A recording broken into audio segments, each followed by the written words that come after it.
Revenge to come back. আপনাকে একটা কথা মনে রাখতে হবে, এই পৃথিবীতে আপনি যা করবেন তা আপনার জীবনে অবশ্যই ফিরে আসবে। বিষয়টা এমন যে আপনি যদি কোনো কারণে ভালো কাজ করেন সেক্ষেত্রে আপনি ভালো কিছু পাবেন, বা এই ভালো কাজের উপহারস্বরূপ এই পৃথিবীতেই কিছু না কিছু পাবেন। আর খারাপ কাজ করে থাকলে তারও ফলস্বরূপ কিছু না কিছু অবশ্যই ফিডব্যাক আপনি এই পৃথিবীতেই পাবেন। এটাই হচ্ছে প্রকৃতির নিয়ম এবং প্রকৃতির খেলা। আমরা নিউটনের ৪র্থ নম্বর সূত্র পড়েছি, প্রত্যেকটি ক্রিয়ারই বিপরীতমুখী প্রতিক্রিয়া আছে। এই যে সূত্র ধরে, সূত্রটা পৃথিবীতে এমনি এমনিতে আবিষ্কার হয়নি, সেই আবিষ্কারের সূত্র ধরেই একটা কথা বলতে হয়।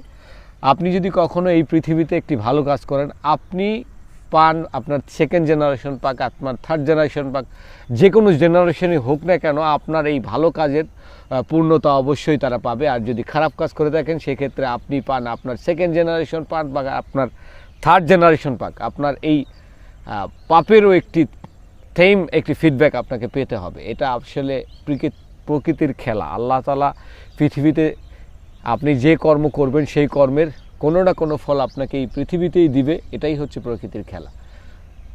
হয়তো বা অনেকেই বলতে পারেন এটা আসলে মানা বা না মানার মতো কিছু হতেই পারে বিষয়টা, বাট আমার দৃষ্টিকোণ থেকে আমি আপনাদের এই জন্য বলতেছি কারণ আমার কাছে মনে হচ্ছে আসলে আমি এই জিনিসটা বিশ্বাস করি, এবং এই বিশ্বাস করলেই আপনি ভালো থাকতে পারবেন। আর বাস্তবতা হচ্ছে এর অনেক উদাহরণ এই পৃথিবীতে এখনও দৃষ্টান্তমূলক হয়ে আছে।